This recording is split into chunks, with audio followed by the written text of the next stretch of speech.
Hey guys, welcome to the next lesson. Today's lesson is going to be a little different than the usual format that we cover.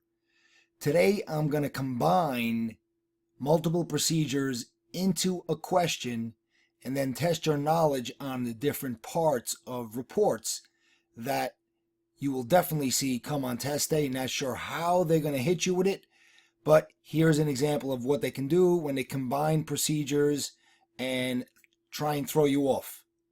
These two procedures we're going to talk about today, you got to know, all right, very relevant, pops up on a lot of tests, and one of the procedures is new into the patrol guide in this year, 2016, all right, dealing with use of force, tactical operations.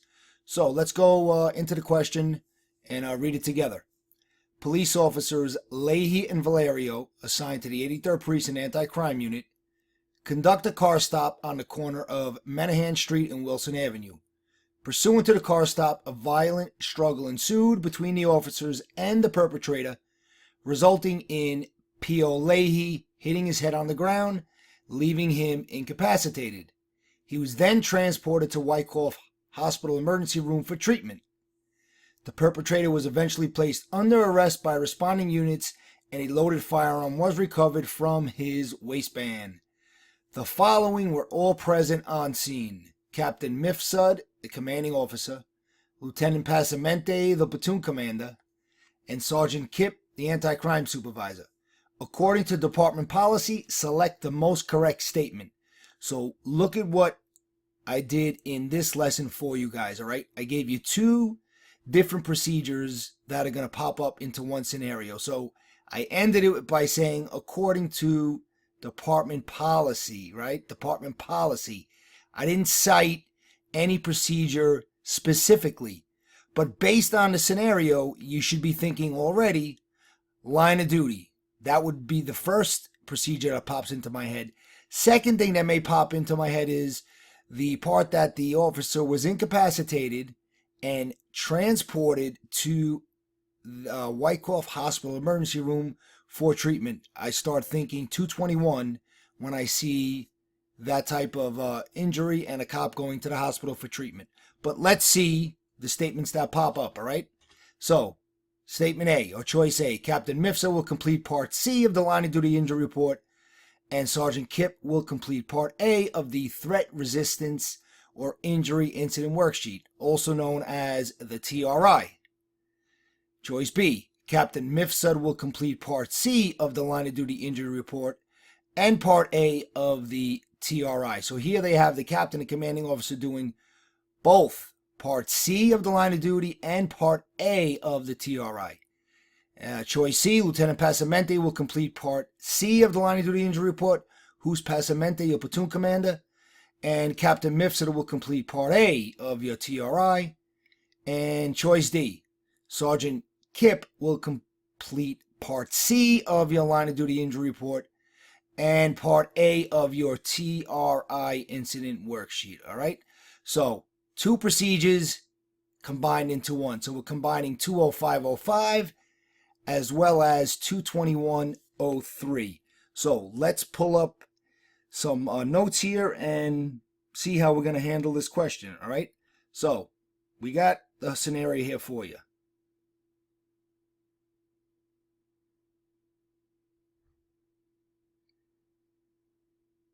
Let's keep where you can see all your choices. All right, there you go. So let's hit 20505 first. If you look it up in your patrol guide, you don't have to do it now, but 20505, the note following step 20 will tell you that part C of the line of duty injury report, and for your test, the only parts you need to know are A, B, and C. Always very helpful to have the reports in front of you when you are studying, okay? And then you note it up, you doctor it up, and when you write on these reports, it will sink in, okay? So right now we're concerned with part C. So the patrol guide says part C will be done by the member requesting line of duty designation. The member here is incapacitated, going to the hospital for treatment, all right? Highly doubt he can do or she can do, and here it's a male, he can do part C of the line of duty. So what happens in that scenario if the member is, and here's the key wording, all right, unable to do Part C. Unable is very, very important, all right? Unable to do Part C. Who now does Part C? Very easy. CO, duty captain, all right? So if the member is unable to do Part C, it then falls on the CO, duty captain. Now, we combine two different procedures in this question for you. You don't even have to really know both procedures in and out to navigate your way and get this question correct. The first procedure that we just talked about, 20505, I hope you do know, because that is very, very important. So if you know 20505 and the breakdown of who does what part, you should be able to get this question right without even looking at the TRI part. So let's just look at our choices, right? So we know C is supposed to be done by the member requesting line of duty, but that's not happening because they're incapacitated. So now it falls on the CO duty captain. So choice A has Captain Mifsud doing Part C. That looks good.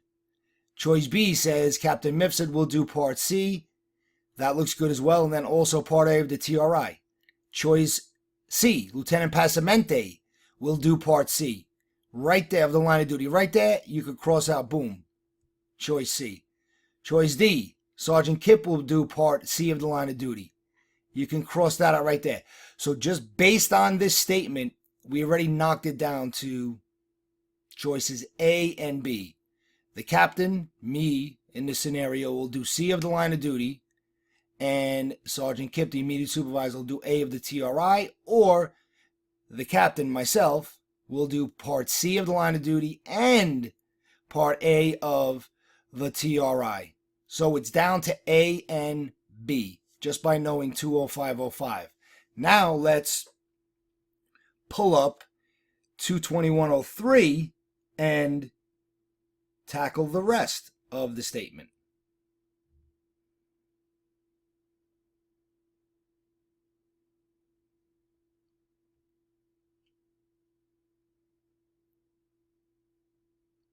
Here we go, 22103, step 7A, and the note following step 18 regarding the TRI itself, all right? The threat resistance threat resistance or injury incident worksheet. For your test, two parts you need to know, A and B. That's it. That's all there is on that report, but sometimes there's other parts on forms and students look at it for no reason, right? So this one, A and B, is the whole form, but you should be very familiar with this form as well.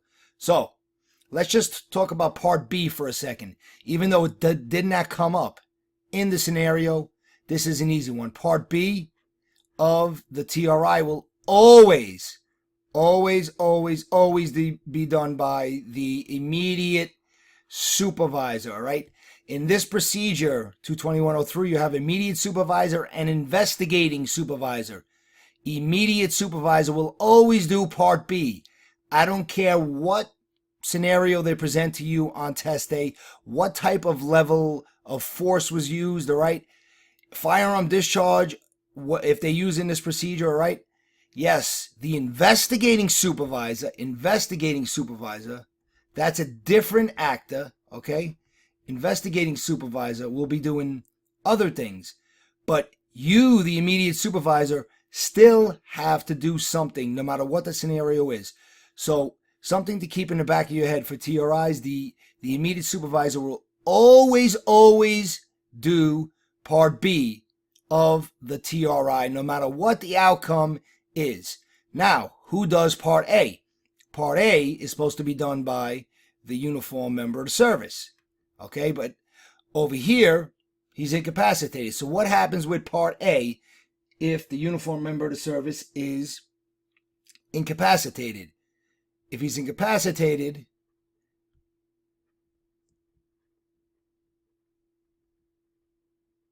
who does it? It's going to be the immediate supervisor. Okay, so look at the difference here from the two different procedures, all right? Over here, up above in a line of duty when the member is unable, the wording is unable to do Part C, it goes to the CO duty captain.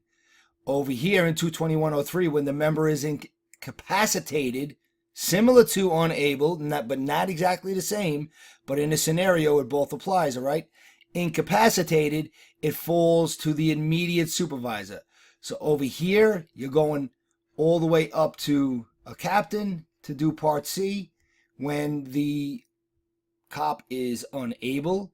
And in this procedure, when the cop is incapacitated to do Part A, it only goes up to your immediate supervisor, which for you on test day will be a sergeant, all right? There's one other time that a supervisor will do Part A as well. So the first time is, right here we just said, when the MOS is incapacitated, it goes up to the immediate supervisor. The second time that the immediate supervisor will do Part A is when a person alleges force was used. So we have a force allegation used by one of us, all right? By us, and you got to have an and in there, right? And the MOS, us, denies it.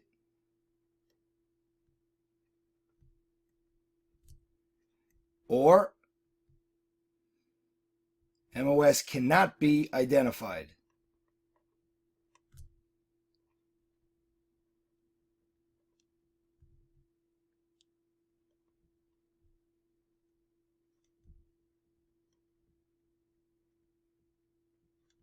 There you go.